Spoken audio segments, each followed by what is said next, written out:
Hey guys, welcome back to Tech Talk with O. Today we're going to talk about this dumbass tweet. I find it distasteful, almost unethical, to say this when you have 18 million subscribers.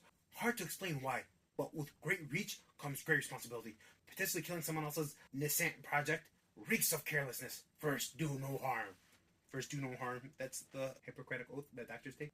That tweet set off a frenzy. There's a lot of people who agreed with the tweet, which surprised me, but anyway. A lot of people did come to MKBHD's defense. Well deserved. My favorite three YouTubers: MKBHD, Linus, and Zach from Jerry Gave It. Those are my favorite three. Do I agree with everything they say? Hell no, I don't. Okay, but I do appreciate watching them, knowing that that's their opinion and what they're saying was not bought. It's what they honestly feel, whether I agree or not. That's why I enjoy watching them. So I do believe that a review can alter the lifespan of a product. A positive one will give it more life. A negative one will give it a shorter lifespan. But I don't think any review could kill a product. If a product dies, it was trash. If a product lives on, it was great. It's not because of a review. So MKBHD did reply back to the backlash. And in his video, the most important thing that I saw was not anything he said. If you go down to the top comments, one of the top comments said, without bad reviews, bad products just live longer and disappoint more people than they should. That's it.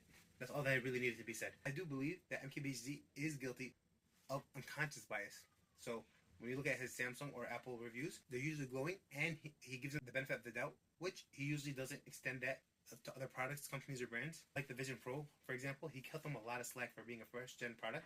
But first-gen or not, $3,500 for a headset that does almost the same thing as my $300 MetaQuest headset does? Get the out of here. First-gen is not a reason to cut some slack, and if there are a lot of downfalls to it, then it shouldn't be $3,500 no matter what. That's ridiculous. We all know that Apple does have the best scientists and engineers in the world, and they're the richest company in the world.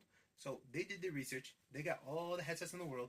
They tried them out. They tested them. They see the best things about them. And they had years and years and years to work around with all this and probably a bunch of different prototypes.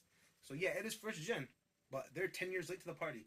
So there's a lot of other things that happened in these last 10 years. And to bring out something heavy, hot, fragile, wire in the middle of your face, and cost $3,500, that's ridiculous. Every time a VR headset came out, no one said, oh, don't worry, wait until the future, just keep waiting. Well, not no one. I'm going to talk about MKBHD here. A lot of people were saying that, but, oh, let's wait until the future. Imagine in the future, what it'll look like in the future. There's a lot of hype for this Apple headset to say, like, imagine what it can do in the future when the same tone wasn't set for all the previous headsets.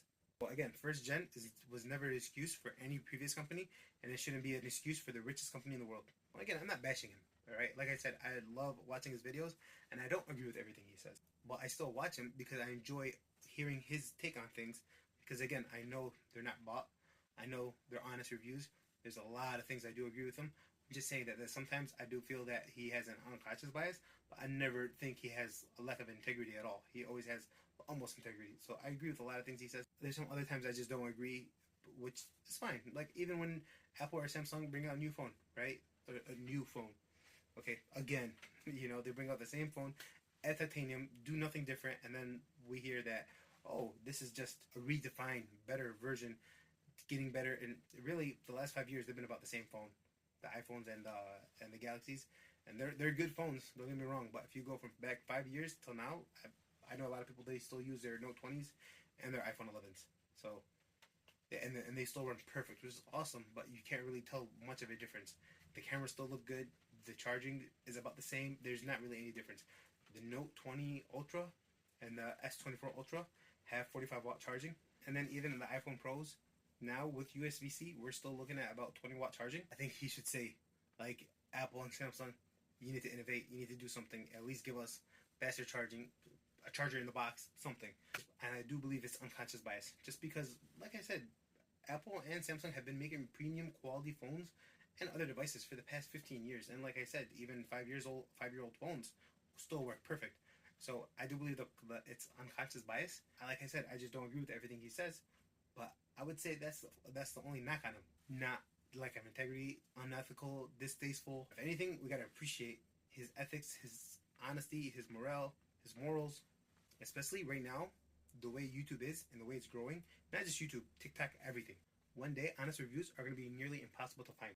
It'll be actors and actresses disguised as reviewers, and really they might not even know. They'll be part of pawns in a bigger game. The bigger tech companies are going to start investing in growing YouTube channels by sending them products early. They're going to probably give them sponsorships, contracts, just invest in their growth. And while they do that, they're going to weed out the MKBHDs, the Linuses, the Zacks from Jerry Rig Everything. They're going to weed out those people, and they're going to invest and help the growth of the channels that only give them positive reviews. You can see it now with who gets flown out, who gets new products first, who gets exclusive interviews, who gets review units. And yeah, MKBHD, he is one of those people. But MKBHD placed himself there. They have to invite him and his 18 million subs there.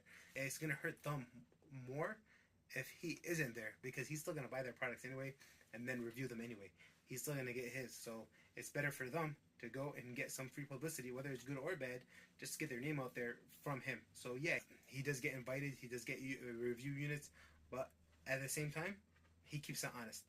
But the future people, I can see where they're going to send them stuff, and as soon as someone says something honest and they don't agree with it, they're going to say, oh, that person's going to be the next MKBHD, where they're going to keep stuff honest and ethical, and you know what, we don't need him or her. Let's just go on to the next person. The big tech companies are going to find whoever is most loyal to their brand, help them grow, and if you don't, they just stop sending you stuff. Like, of course, I will go ahead and I will call them out for that too, but this is nonsense, and I'm sure I'm still not going to be included on the list for Samsung to send me anything, which is fine.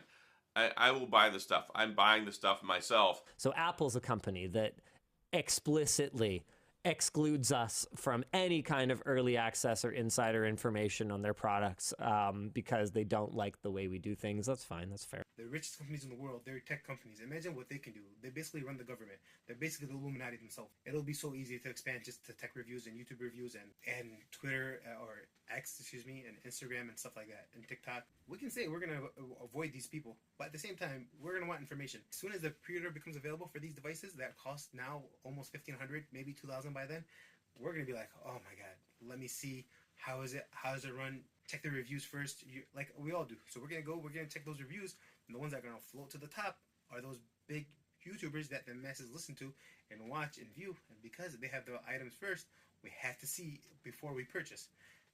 And then the other honest reviewers will get theirs once we already have our phones, our tablets, our computers all in hand. We're going to be like, oh, we don't want to see the review anymore. We already bought it. We already paid the $2,000. That I am only going to look for affirmation at this point. We're not going to look for an honest review. And that's how it's going to be. So for now, let's sit back, relax, enjoy watching honest reviews from people like MKBHD, who has no obligation to any corporation or company. He only has an obligation to keep. The only way to do that is by being honest. We don't have to like what he says. We don't have to agree. We just have to believe that his take is an honest take. Fisker should not have allowed the delivery of those vehicles. He was right. It doesn't seem to have hill hold. So brake hold is a pretty common feature in new cars where you pull up to a stoplight, depress the brake, and it will hold the car in place. It's electric. It should be able to do that. This car, you pull up to a hill, it will literally start rolling backwards if you take your foot off the brakes. It doesn't have brake hold. Those vehicles should have legally never even been on the road. The Humane AI pin is basically a scam. It's $800 and then $24 a month after that, and it basically doesn't work. But at the same time, let's say it worked. $800 and then $24 a month after that. You can't connect to Wi-Fi. You need the $24 a month subscription plan. So if somebody really were to buy it and be stuck with it, and then after a month and say, I hate this product so much, but at the same time, I don't want to stop paying the $24 a month, because then this $800 product on my chest just stops working. So to get my value and my money's worth, I'll just keep using it up until maybe the updates do anything. It's a scam. This is literally the point of reviews. So you know whether to make the purchase or not make the purchase. Get an understanding of what you're going to buy and what you're going to get yourself into before you spend that $800 plus $24 a month, or the Fisker, which was started at like $60,000. So is MKBHD the tech guardian, the tech savior? I don't think so. Good tech, it's going to sell itself. I mean, how much products does he even review each year now? Like, he probably reviews, what, 10, 20 products per year? And how much tech products are there in the world? Like, a lot. So, yeah, I don't think he's the tech savior or the tech guardian. But now, is he the Grim Reaper of tech? I sure hope so. Because some of these products need to go.